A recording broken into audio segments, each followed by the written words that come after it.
Okay, so I've heard some wild takes since the Eagles won Super Bowl 59. But what Dak Prescott said about the Eagles and Cowboys is absolutely insane. Meanwhile, Kellen Moore arrives back in New Orleans and is trying to steal more coaches from the Eagles. But that's not all. AJ Brown said he's already over the Super Bowl. Plus, Saquon Barkley embarrassed Jalen Hurts. We got so much to break down that hasn't been mentioned about the Super Bowl, including Jason Kelce revealing who he was rooting for in Super Bowl 59. What is going on, everybody? I go by Philly Mike, and this is the Philly Toll Podcast. The voice is starting to come back, but if you rock with the Super Bowl Eagles, hit the like, subscribe to the channel, and turn on that notification bell so you don't miss the videos. As we all know by now, the Philadelphia Eagles are Super Bowl champions once again. In the last 7 years, we got 3 appearances with 2 Super Bowl victories over 2 of the best quarterbacks to ever do it. When you look at this football team,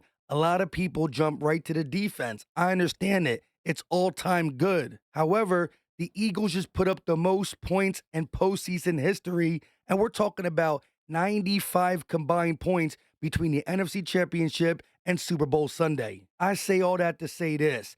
They literally asked Dak Prescott 2 days after the Eagles won the Super Bowl in that fashion, how do he and the Cowboys stack up? And you gotta hear this insane answer. I mean, I feel like we compete with the Eagles and beat them for the most part when we played them. I don't want to say check the record when they're the guys holding the trophy right now. So credit to them. They've earned it and they deserved it by all means. But, yeah, very close, especially even watch the NFC game, the NFC Championship. And those two teams that we battle against each and every year a couple of times. And as I said, feel confident about we've gotten the better part each and every time. To see them, to see it in such a dominating fashion, credit to them.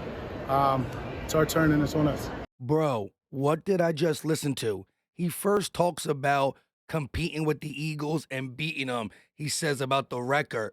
We're not talking about the Carson Wentz Eagles. We're not talking about Gardner Minshew. We're talking about Jalen Hurts. Oh, Cowboy fans will say we're 2-1 against Jalen Hurts. We're 2-1 in the Super Bowl since Dak Prescott has been in the league. Chill. To say he watched the NFC Championship and felt close to the Eagles after we put up 55 points on the Commanders is ridiculous. All he had to say was, they were in the Super Bowl, we didn't make the playoffs. We got to get back to work. I know what I can do when I'm healthy, blah, blah, blah. He could toot his own horn. But to really claim that they are close to the Eagles after watching what transpired in the 2024-2025 postseason is absolutely insane. They need to drug test this man right now. I don't care if the season is over. Just a couple months ago, you were caught on the sideline saying, we bleeping suck.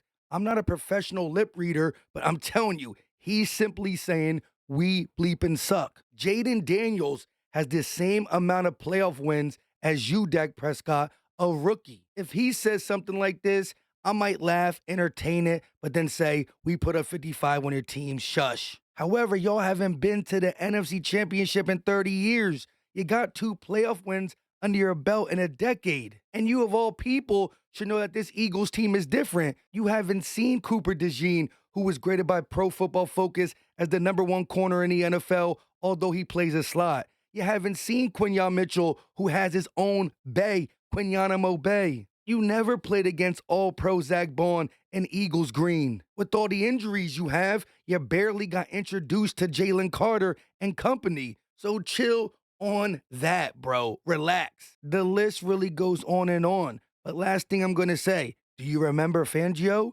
Had your number when he was the Broncos coach, the Dolphins coach, and with the Eagles and his personnel? What are we really doing? I'm done with this conversation. Let's talk about the birds. Dak Prescott really need to be drug tested. I'm serious. Moving on to Kellen Moore being hired by the Saints, Jeremy Fowler also tweeted this. Look for Philadelphia's associate head coach / passing game coordinator, Kevin Patullo, to receive a strong consideration for both the Eagles and Saints offensive coordinator jobs. Now remember, Jeff Lurie, Howie Roseman are also going to be involved in the process to find a new OC. However, Nick has said multiple times how much he counts on Kevin Patullo, how involved he was with Kellen Moore and Nick Sirianni on the day-to-day game plan and situational during the game.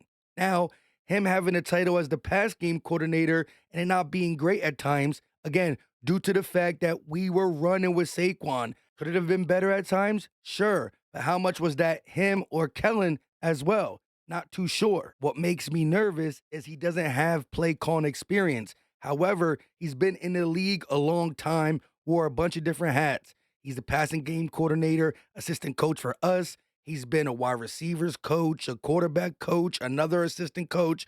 So he's been around and has had success. Shoot, he's been with Nick Sirianni for the last 7 years, going back to the Colts. So it's definitely different than the Brian Johnson promotion, but still, I think we need to vet the process out and check other options. However, as I said, the Saints and Kellen Moore are looking at Kevin Patullo as their OC. So if we do want him to stay in the building, we got to make a move sooner than later. Fowler continued to say Nick Sirianni has leaned on Patullo heavily the last 4 seasons in a variety of areas, and Patullo also developed a strong working relationship with new Saints coach Kellen Moore as they implemented the Eagles' offense. So again, let me know your thoughts on that. As for Jalen Hurts, we all knew that the passing game would click whenever we needed to, or if Saquon Barkley wasn't getting busy, although he was tiring the defense out. That being said, in Super Bowl 57, Jalen Hurts broke the record for most rushing yards by a quarterback with 70. And now in Super Bowl 59, he broke his own record with 72 yards. Look how impactful them rushing yards were. You go back to Jalen Hurts' days at Alabama, he's always been a great runner. Always been a great runner. He's always had speed, and he's a good runner. He's got great vision. Here, right here, on 3rd and 11, he takes off for it. He beats everybody to the ball except for Cook. He knocks him out. 2 yards shy. They go for it on 4th down and make it. And then, of course, they had designed runs. All right, excellent job right here of folding it with Becton and Juergens. All right, and a lead block right here. Nice job by Barkley playing off Juergens, and they both get both linebackers blocked. And Hurts hits it perfectly. All right, picks up a 1st down. All right, then you get this. 3rd and 5 right here. All right, 3rd and 5, can you sustain the drive? All right, they bring Leo Chenal right here. All right, he's supposed to be like spying on Hurts. Hurts gets out, he outruns Chenal, outruns Bolton, slides and gets down. 16 yards, 1st down, nothing to it. Then on 2nd and 7, it looked like they're running a fake screen because it's going to pull. It looks like it pulls Wharton out of the hole right here when Barkley goes. And as soon as Hurts sees the defensive tackle leave with Barkley, he takes off. Another run right up the middle. Nice slide into second base. All right? Then you get this right here. 2nd and 11 right now. This beautiful one right here. All right? Gets outside the pocket, outruns Mike Dana. Now he gets on the tightrope, on the sideline. Good bounce, stays in bounds right here. Walks that tightrope, picks up 17 yards. And of course, it wouldn't be a great day for Jalen Hurts unless he got himself a Philly shove. And think about Saquon Barkley and how strong he is, how strong Hurts is, and then how strong Becton and Dickerson and Goddard are to get that push for the opening touchdown of the game. But all runners with 72 yards, got 5 first downs out of it, in addition to all the other things that he did, the 2 touchdown passes, the big plays, MVP type of performance. You heard Baldy, MVP performance. Now the big plays with his arm are flashy, and I loved them, but the key pickups he got with his legs, breaking his old record to be #1 rushing while also passing like that is big time. Let's hear it in the chat.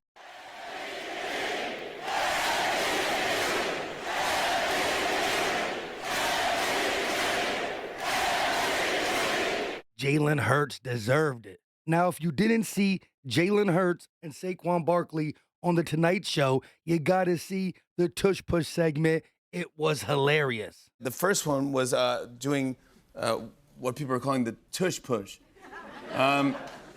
Yeah. Is that what you call it? It's not what I call it. It's not what you call it. No. Not what I call it. What do you call it? I'm not gonna say what I call it, but it's Okay, but it's not. Everybody is came up with their own name for it. Yeah.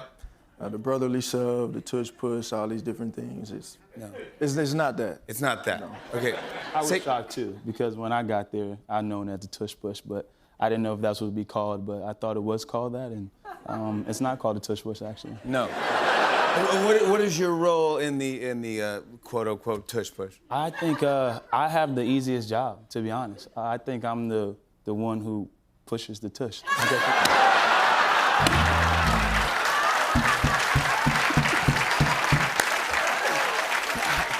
Jalen looked at him like, bro, you really had to say that? But hey, I guess it is Saquon's job. While we are speaking about Jalen Hurts, listen to what Patrick Mahomes said after the Super Bowl about his performance and just his game. I mean, there's a lot of things. I mean, but the one thing that I've always respected about Jalen is that he's a winner. And I know that some people take that as like, it's not a good thing, but you have to find ways to win with your football team that you have around you. And that's what I've learned in my entire career, and that's what he's came into the NFL and done his entire career, is that if he needs to run the ball, he will run it. If he needs to throw the ball, he will throw it. If he needs to make a big play, he will make the big play. And so that's stuff that not everybody has. And that's something that I have a lot of respect for Jalen, and I said it after the first Super Bowl we played against. I said he will be back, and he was, and he got the better of me today, and I'm sure we'll face again at some point in our careers in a big game like this. See, real recognizes real. And the way Patrick Mahomes described him as a winner is he could do it all. And he expects to see Jalen Hurts in a Super Bowl again. Mind you, when they did beat us in 57, he said the same thing. Jalen Hurts balled out, and I expect to see him again. So he was right there. But this time, when he saw him, Jalen Hurts got his lick back. I'm telling you, a rivalry is brewing between them. As for an Eagle player who only played 13 snaps in the Super Bowl but gave his all because it might be his last game, listen to Baldy break down BG's game. One last time, Brandon Graham gave you 13 snaps on Sunday in the Super Bowl, his third Super Bowl. And here he is, classic Brandon Graham.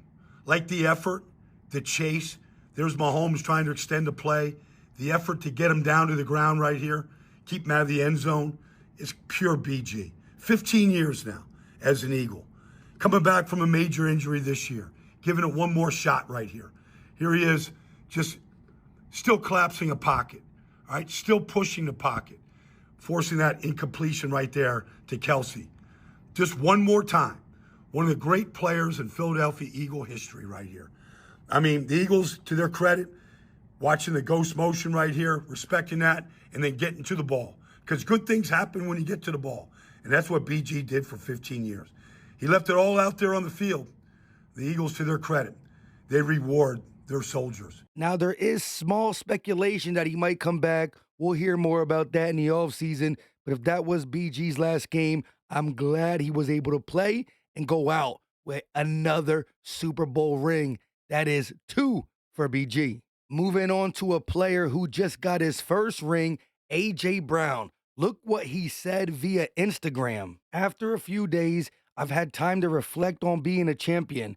I tried to feel how everyone made it seem to be a champion, and unfortunately, it was short-lived. 2 days to be exact, LOL. I never been a champion at the highest level before, but I thought my hard work would be justified by winning it all. It wasn't. My thrill for the game comes when I dominate. It's the hunt that does it for me. It's when a DB drops his head and surrenders because he can't bleep with me. The intense battles, early mornings, late nights, sacrifices. I love putting a smile on people's face. Don't get me wrong, but it just wasn't what I thought it would be. It's the journey that I love the most. Back to work. Now, I don't know how y'all taking it, but to me, it's just a guy who is the ultimate competitor. He basked in the Super Bowl for 2 days, but he's back looking for bigger and better things, which is a repeat, the running back season. That's the mindset AJ has. And so when he goes a little crazy in the locker room, according to some people, I love it. It's a fire that I don't ever want him to put out because he's one of them ones. Yesterday, we talked about a key defensive player who balled out in the Super Bowl, gave us a good update on his free agency status. Go check that video out. We also talked about Nolan Smith and when he was drafted by Howie Roseman. On the very first phone call, Howie said he hated taking all these Georgia guys due to the fact that he's a Florida guy. However, Nolan Smith said it's because you want to win. And he was right. And it's not just him he's talking about, but when you assemble the Georgia Bulldog defense to the Philadelphia Eagles, the culture just rubs off. You see the best from Jordan Davis, Jalen Carter, Nolan Smith, Nakobe Dean when he's out there. And we got to talk about Keely Ringo and special teams too. The Philly Dogs just inspire each other, which runs through this defense. And I'm glad we got them Philly Dogs. Now, Howie Roseman got work to do in the offseason, like we talked about yesterday, and we'll continue to talk about throughout this offseason. Not just going out and getting more talent or drafting well, but securing some of our own guys we need to keep. That being said, Front Office Sports tweeted this yesterday. The Eagles built their Super Bowl roster by manipulating the salary cap, but the bill's coming due soon, and it could put the team in a bind for a few years. They've been saying that for years. Now, yes, does Howie Roseman got voided years on a lot of contracts? Yeah. Is that kinda kicking the can down the road? Maybe, but in bonuses, incentives, you can take money off the top. Also, every single year, inflation, like bread and milk, gas, the cap goes up. So the heavy cap that we're putting for the future might not be as heavy when the cap rises. We're planning for that. Now, yes, if we give a deal to somebody who turns out to be trash, it could bite us. We might not be able to let him go, blah, blah, blah. But when you hit on your picks, when you pay the right guys, this method is what everybody needs to be doing. Shh, I don't want everybody to do it. In Howie we trust. We're going to be seeing articles written like this after every single successful season. Let me know how you feel about the Jason Kelce message from New Heights. I'm getting a lot of mixed emotions on Twitter about it. What was it like for you watching this one? Terrible. Yeah. You tweeted out something. I didn't even want to tweet it. I think I would rather do it here because you'd be able to talk more. Yeah. It doesn't matter what happens. Whatever you say is going to get clipped or touched and put out. It sucks. I've always supported you. Every step of the way. It was hard to navigate because obviously I'm trying to say that I have people on the Eagles that I love and I also have you. And I tried to make it known that I was rooting for you. And it felt like I couldn't be right. Felt like no matter what I said, some people were going to skew it and say that I'm rooting for the Eagles.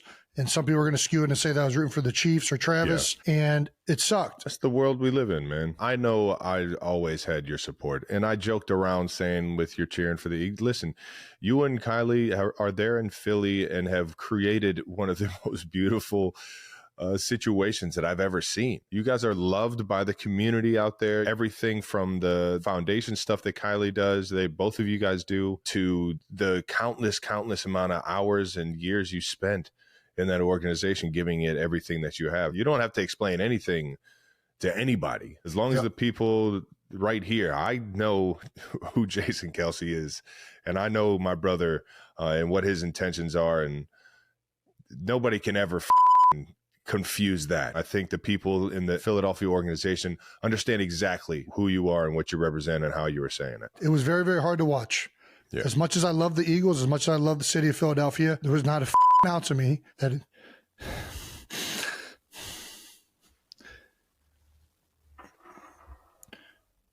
and I know that, like, I don't know.